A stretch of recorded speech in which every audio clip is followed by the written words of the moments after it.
The chime of the bell beckons us into a sacred time. Welcome to the First Unitarian Universalist Church of Houston, where we widen love's circle by honoring the inherent worth and dignity of all. We extend a heartfelt and inclusive invitation to join us in meaningful worship and in service to the world.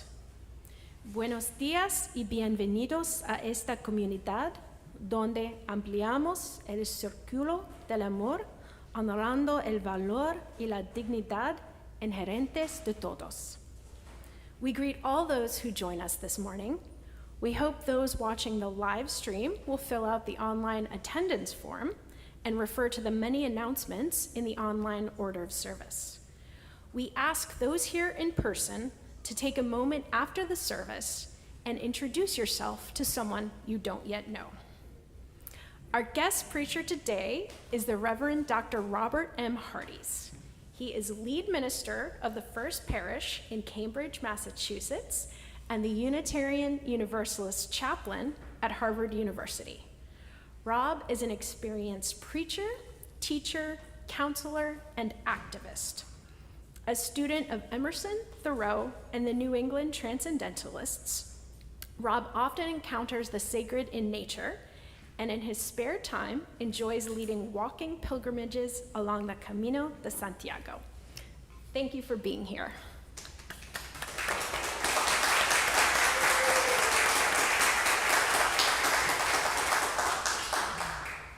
Now please join Emily Lopater-Smith and Chelsea D'Souza for our first hymn.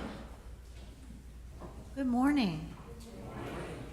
Please rise in body or spirit as you are able, and let's sing together in your teal hymnal.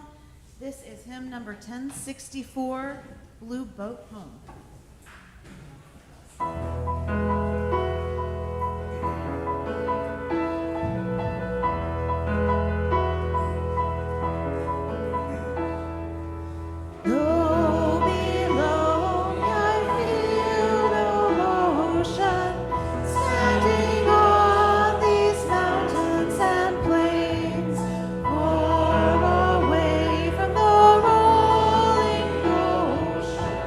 Still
This morning I share a call to worship written by Gwen Matthews. Whoever you are, wherever you are from, whomever you love, whatever it is you have done, you are welcome here.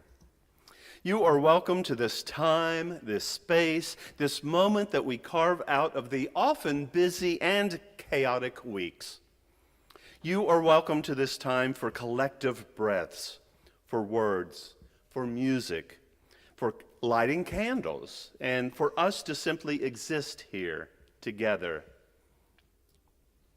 And you are invited into worship this morning with these words from Ta-Nehisi Coates. I believed, and still do, that our bodies are ourselves, that my soul is the voltage conducted through neurons and nerves, and that my spirit is my flesh. Our bodies are ourselves. My soul is the voltage conducted through neurons and nerves. My spirit is my flesh. Wow. Okay, yes to all of that. The essence that is you, that spark of life, is in your body, is of your body. And it is, you are, divine. In other words, you contain the holy within you right now. And now, I invite you to take a breath as we enter into this time of worship in body, mind, and spirit.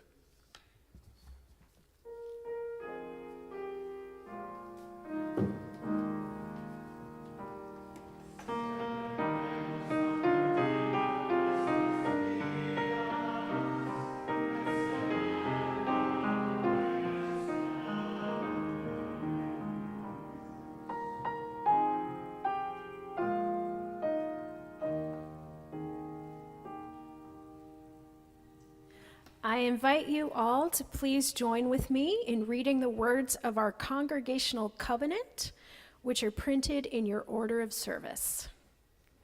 Love is the spirit of our congregation. Service is our prayer. To dwell together in peace, to seek truth in love, and to encourage one another. Thus do we covenant.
I commented at the first service that I have paid a cover charge for the privilege of paying for watered-down drinks to hear worse music than we're getting this morning. So we're very blessed to have you all here. Thank you so much. Now is the time when the young folks are going to go do some they're waving, get to go do some really cool projects and things with Carol. So the adults are going to sing you out. As they do, remember you are a very important part of this church, and we love you very much. And the adults can find the words to As You Go in your order of service. So please sing that as the young folks head out with Carol.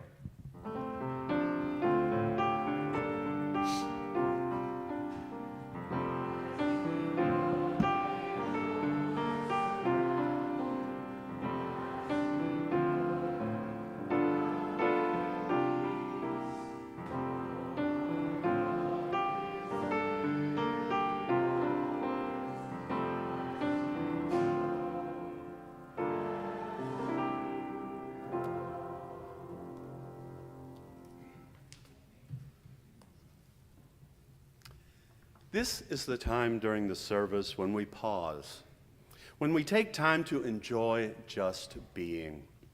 It's the time when we stop rushing and try to shut out the distractions. It's the time during the week when we are able to be comfortable with the silence. A mind that is racing worries about the future or recycles regrets from the past. Those whose mind has found a peaceful pace are able to accept the blessings as they come and handle the challenges of the moment. And so, we have intentionally carved out this time to calmly enter into a time of quietness. This is a time that some call meditation and others name prayer. Let your body settle into a comfortable place. Breathe with me as we gather to do the holy work of kinship and support. Open your mind, open your heart. God of many names and mystery beyond all our naming, we give thanks for the gift of life and for the companions supporting us as we make this journey with them. May we in turn lovingly support them. Give us the courage to speak up for their well-being, the health of the planet, and for ourselves. When we fall short, grant us the tenacity to try again. Give us the ability to embody our faith and our values through not only words, but most especially through our deeds. May we be humble as we open ourselves to further learning and growth. May we continue to be transformed by the Spirit of truth and love. May our hearts be at peace, even as the world is in tumult. May our sense of peace spread to those around us and to others as we continue on our journey. We pray in the names of all helpers of humankind. Amen. We pause now together to lift up that which sits heavy and light on our hearts. Dina Stucker took a spill last week and is in rehabilitation. We hope that she mends quickly. Dr. Howard Bosson continues to recuperate from a medical procedure last week, and we also wish him a speedy recovery. In the book, which we place in the foyer for you to write your joys and concerns, it was noted that the flowers, the beautiful flowers we have today, are for Jeff Scarda's birthday last week and Penny Serling's birthday next week. So if you happen upon them, wish them well. We now turn to a practice inspired by African, indigenous, and pagan traditions. We say aloud or bring to mind those who we wish to be held by the loving embrace of this religious community. They are part of the great cloud of witness and memory, and we will, even if we do not know their names, hold them in our hearts.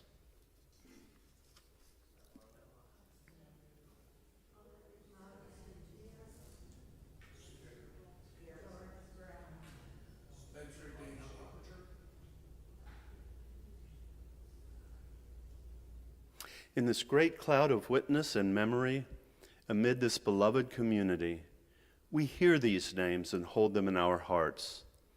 Let us remember the suffering and joy amid and among our community that we do not know. We now enter into a time of stillness. Even in stillness, there is movement. Sometimes it takes time for the molecules of change to shift form. Even when it feels like nothing is happening, transformation is taking place. In the spirit of love, hope, and compassion, we enter into this time of silent prayer, meditation, and transformation.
In the quiet of this place,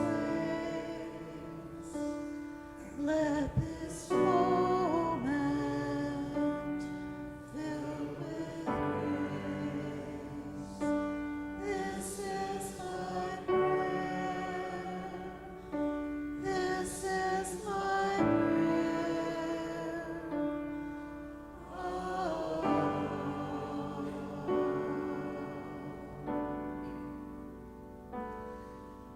May the sense of mystery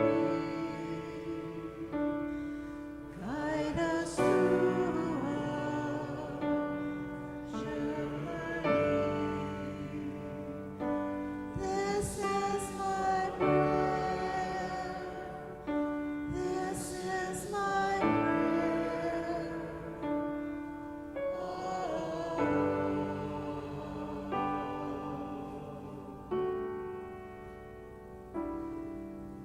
This is my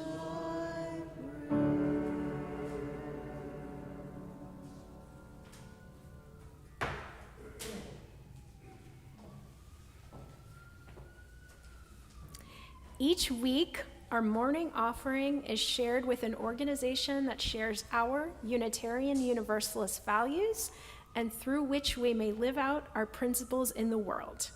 This week, that organization is the Wildlife Center of Texas, and we welcome Randolph Watson, community outreach volunteer at the Wildlife Center, to tell us more.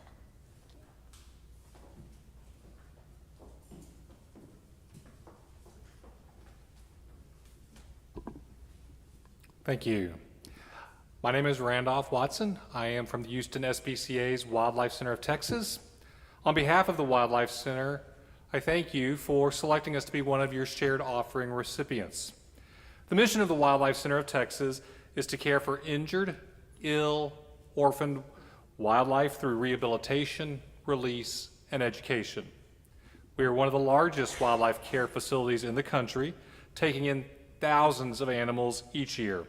Last year, we admitted more than 14,000 animals. Our dedicated team of staff and volunteers helps these animals get well, grow up, and return to their natural habitats.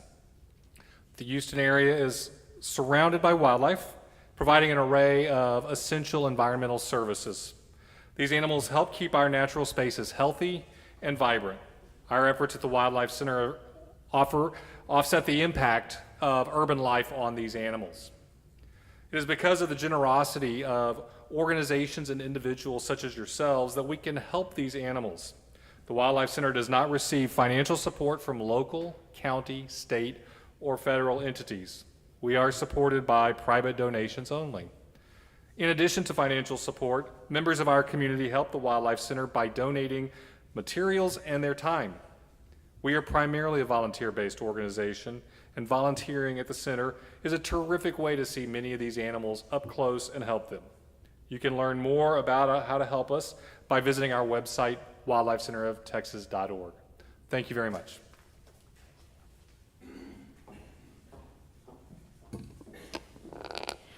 Those who are in our sanctuary will find the instructions for text giving in your order of service next to the name of the shared offering recipient. And those watching the live stream will see the instructions on your screen. Our regular Sunday morning offering invites us to weave a tapestry of love and action. We encourage you to give generously. An offering will now be gratefully received.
Please say with me the dedication to the offering, which you can find in the order of service. To the work of this church, which is weaving a tapestry of love and action, we dedicate our lives and these our offerings.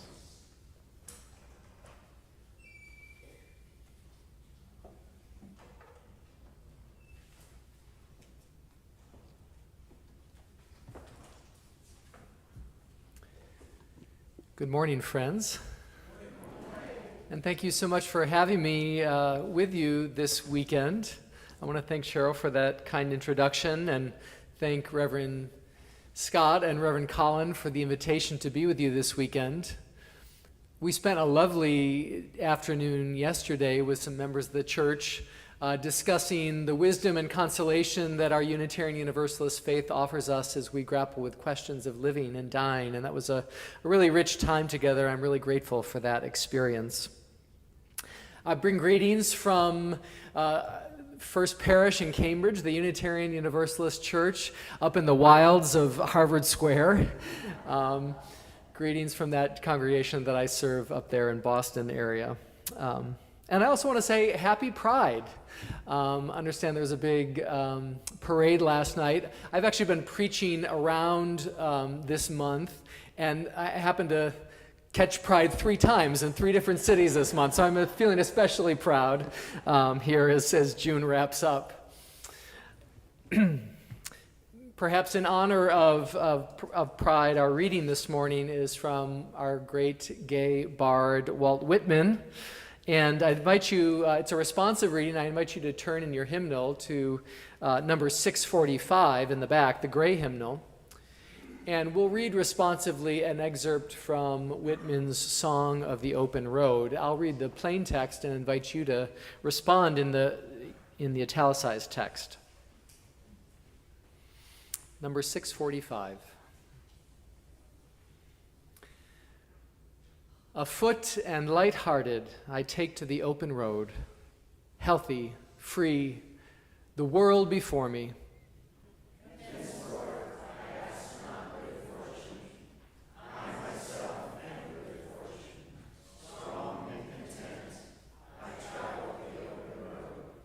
I inhale great draughts of space. The east and west are mine, and the north and south are mine. All seems beautiful to me. I can repeat over to men and women. You have done such good to me. I will do the same to you. Whoever you are, come travel with me. However sweet these laid-up stores, however convenient this dwelling, we cannot remain here. However sheltered this fort, and however calm these waters, we must not anchor here. Together, the inducements shall be greater.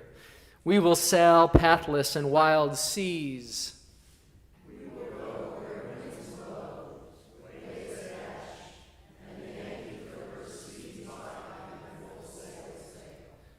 Forward after the great companions, and to belong to them. They too are on the road. Onward to that which is endless, as it was beginningless, to undergo much, rest of night. To see nothing anywhere but what you may reach it and pass it. To look up or down no road, but it stretches and waits for you.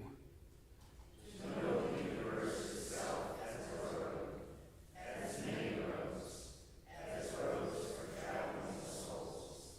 Here ends our reading.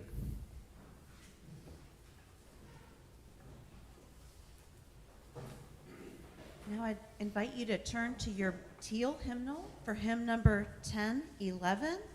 Return again. Please rise as you're able in body or spirit.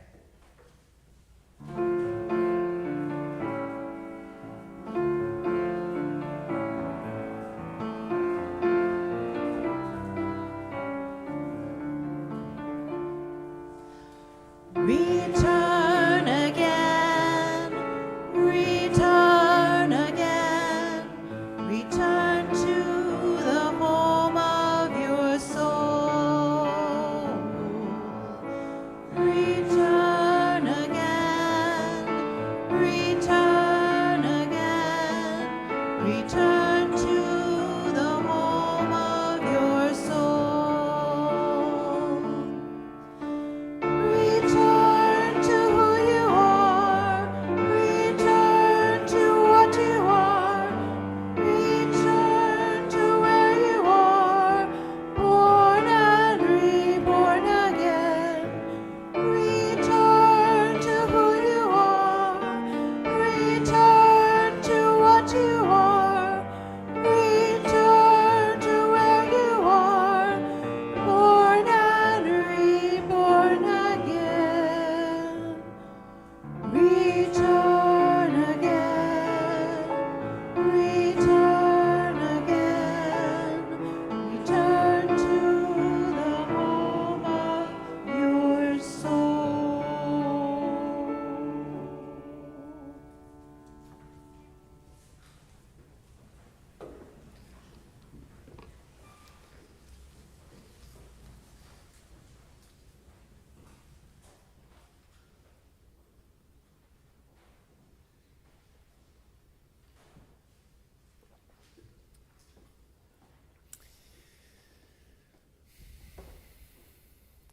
Friends, I have just returned from a journey to the end of the world.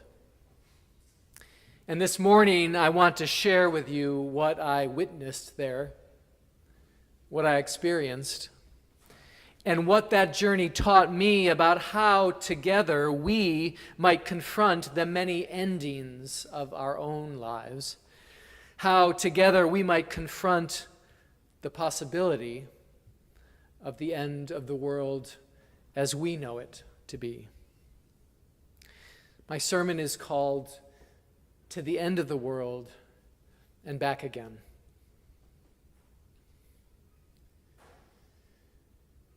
On the northwest coast of Spain, in the province of Galicia, there is a small finger of land that juts out into the North Atlantic Ocean, a rugged, rocky mound battered by wind and sea. The Spaniards call this place Finisterre, which comes from the Latin finis, or end, and terre, world, the end of the world. You see, the ancient inhabitants of the Iberian Peninsula believed Finisterre to be the westernmost point of the continent, and therefore, literally, the end of their known world. There was the ocean, and then at the horizon, for all they knew, a void. And to be sure, Finisterre doesn't disappoint the apocalyptic imagination.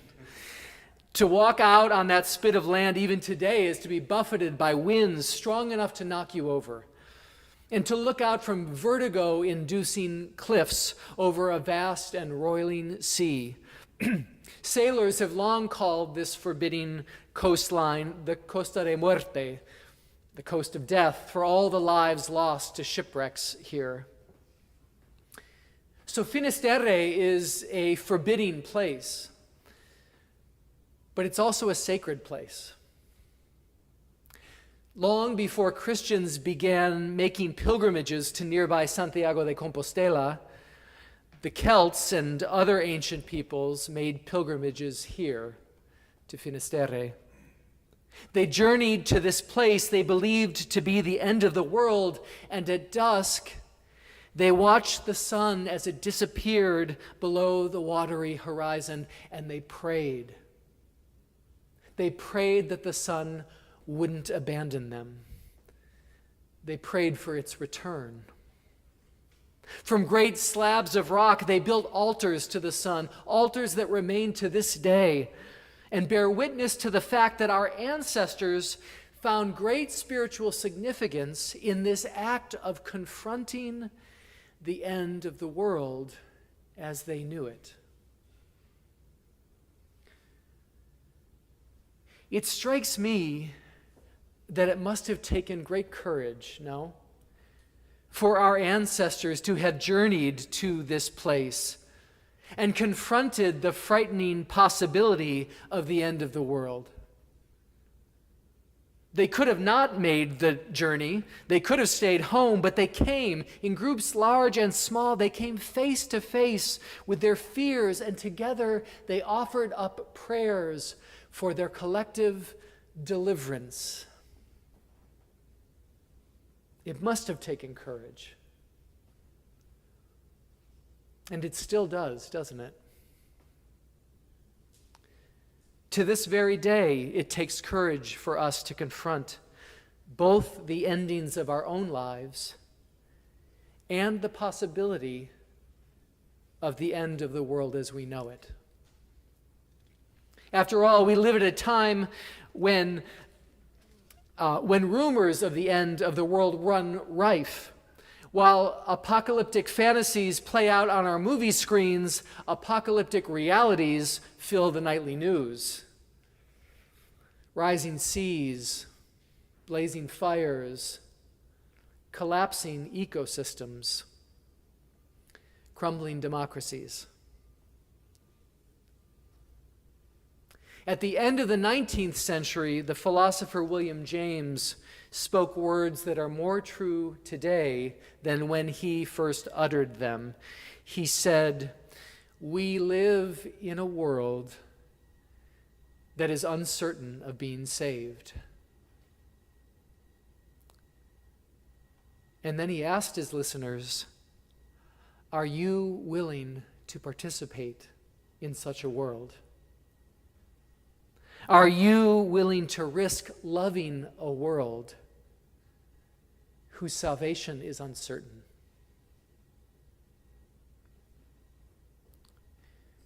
This was the question on my mind when earlier this month I made my own pilgrimage to Finisterre. Joined by 24 other Unitarians from the Boston area, we walked nearly 100 miles along the fabled Camino de Santiago, beginning in Santiago de Compostela and ending at the ocean at Finisterre. Many of us made the journey because we ourselves were grappling with endings in our lives. Major life transitions, lost jobs, lost relationships. One man wrestled with unresolved grief over his father's death. Another woman carried with her the ashes of her recently deceased mother. And at the end of the journey, when she finally made it to Finisterre, she scattered a portion of her mother's ashes to the wind and sea and said her goodbye. Having now led many such walking pilgrimages, I've learned that each pilgrim takes to the road for deeply personal reasons. Each of us has something in our souls that needs to be worked through. And for me, at least, there's something about walking that helps my soul do that working through. The simple act of placing one foot in front of the other over and over again, nothing more to do but that, frees up my mind and soul to do their work. The Buddha said, work out your salvation with diligence. And he himself took to the road as a wanderer, a pilgrim in his own right. And that's what it seemed each of us was doing on this pilgrimage, working out our own salvation, as it were. And in this sense, some of the journey was profoundly personal and even lonely. And there's a sense in which every pilgrim walks alone. But what I've learned is that there's another sense in which a pilgrim is never alone. Now, for one thing, the path we walked had been trod by other pilgrims for centuries, if not millennia. They too confronted their fears of the endings of their lives. And to journey along a route held sacred by so many for so long is to feel as though you're walking in those ancestors' footsteps, as if they're accompanying you on your journey. What's more, we were joined by pilgrims from all over the world. College students from Germany, a church group from South Korea, pilgrims from Africa and South America. And though we all spoke different languages, we always greeted with one another on the path with the same words, Buen camino, good journey. Our little group of Unitarians from Boston began and ended each day with a shared meal. And before our dinner each night, we'd share our experiences from the day and pray and sing together. And so what could have been a lonely journey was instead a warm and companionable one, full of laughter and song. In fact, we sang a song each night before when we got together, and I'm just going to sing it for you here right now. It's very simple. It just goes, walking with you is my prayer. A reminder that even when it seems like we're alone with our struggles, we never walk alone. We always walk together. And friends, I think this is what we hope for in our lives, isn't it? To be in good company as we make the sometimes difficult journey of life. Isn't that what first brought us to interreligious community? Something drew us through the doors of this church for the first time, right? Or the doors of another church. Something deeply personal, a question, a crisis, a longing, a need. And we brought our hopes and struggles to the church because we had an intuition. We intuited that it would be better for us not to wrestle with those questions by ourselves. By coming here, we instead chose to walk with one another so we could support one another on the journey, guide one another, offer solace and companionship, pick one another up when we stumble and fall. A few years back, I heard a talk given by the great and wise spiritual teacher Thomas More, the author of Care of the Soul. Speaking to a group of ministers about the care of souls, More said something that I'll never forget. He said, "All the great literature on the soul shows that the one thing the soul needs most, more than anything else, more than a prayer, more than a practice, is a friend. What the soul needs most is a friend. Not a Facebook friend, a friend. The most important thing I learned on my journey to the end of the world: do not walk alone."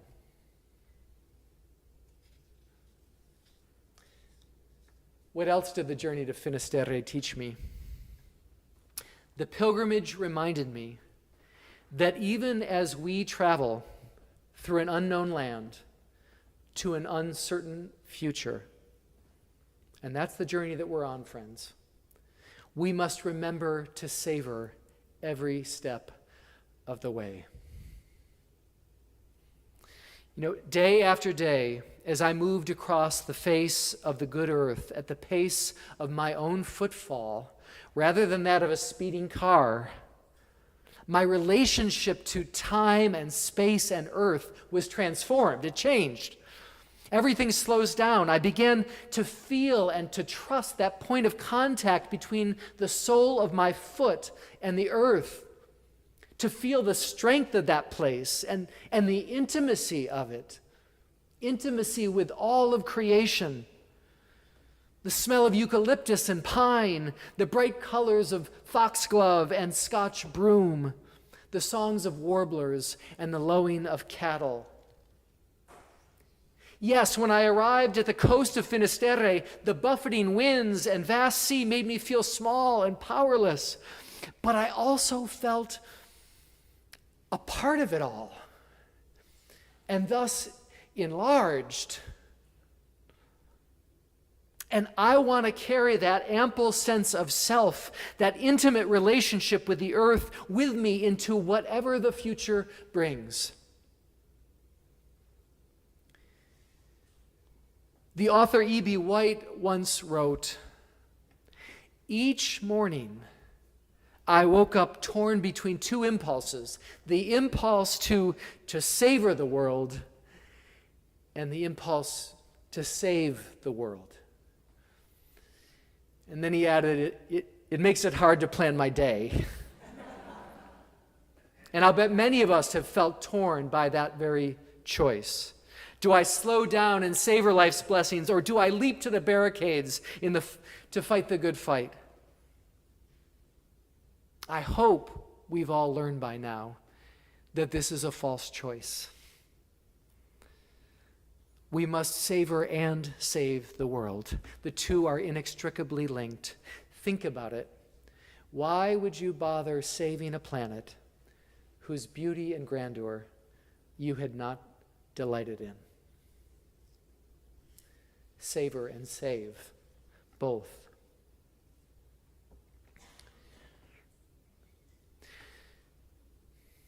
Now, one last lesson I learned on my pilgrimage to Finisterre is that sometimes what we fear will be the end of the world is not the end of the world at all. When the ancients came to Finisterre, they weren't, in fact, at the end of the world. It was just the end of the world as they knew it to be, as they thought it to be. Other possibilities lay beyond, possibilities that they had not yet imagined. It makes me wonder how the apocalyptic stories that we sometimes tell one another might serve to limit our own moral imagination. I'm not suggesting we be complacent about the many and serious crises that we face. I'm suggesting that perhaps we need a new, life-giving vision.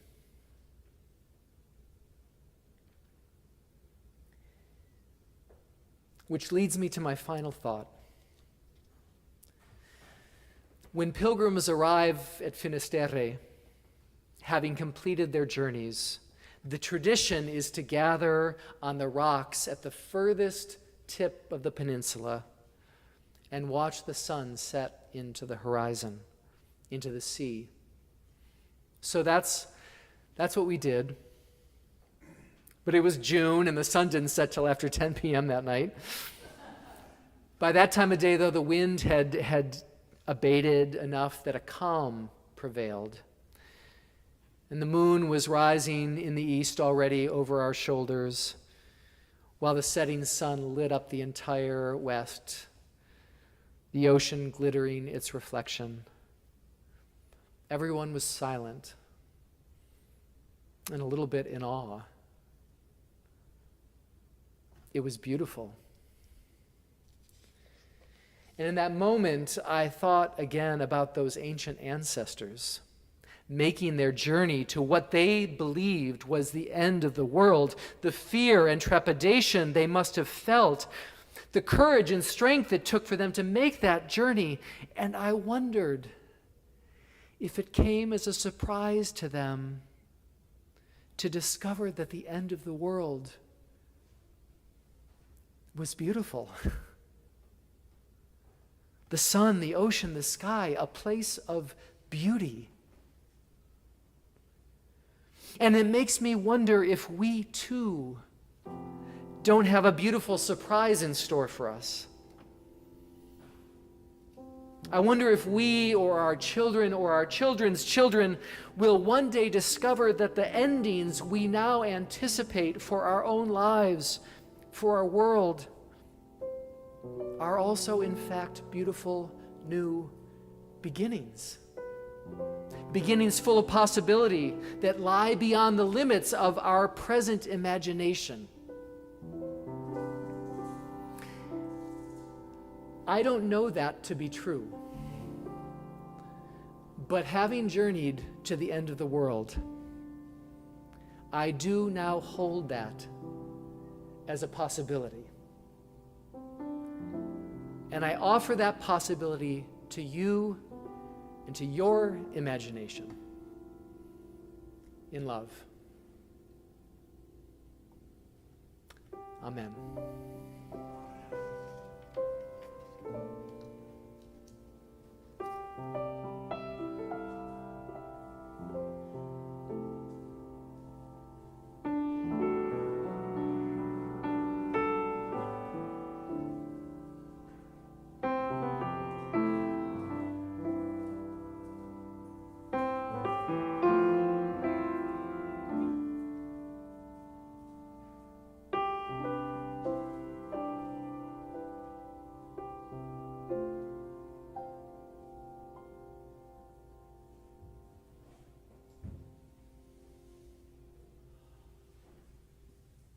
I invite you to join me in our final hymn.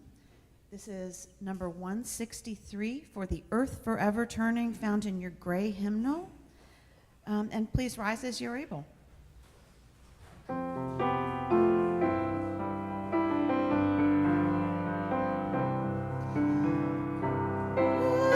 earth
As we extinguish our chalice, please read with me the words that are printed in your order of service.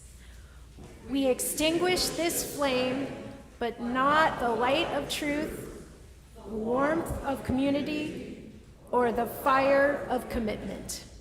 These we carry in our hearts until we are together again.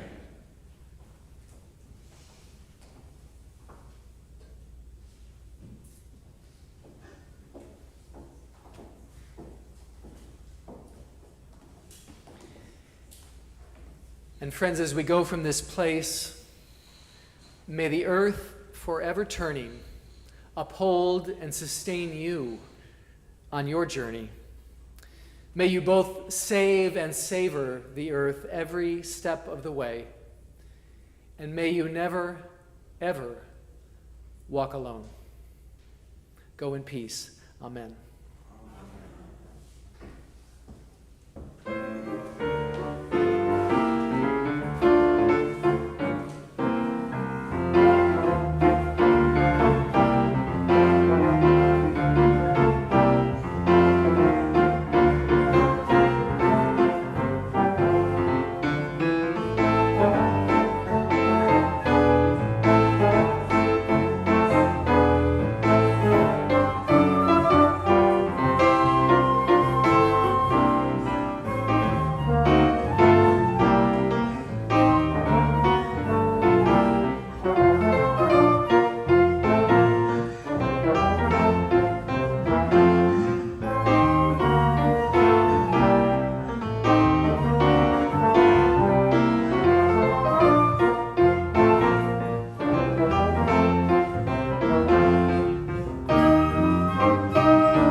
Thank you for joining us. We want to know who you are and would love to connect with you. Please fill out the link to the online attendance form, and if you are on YouTube, click like and subscribe. If you're interested in joining our congregation, email us at membership@firstuuhouston.org. Thanks so much.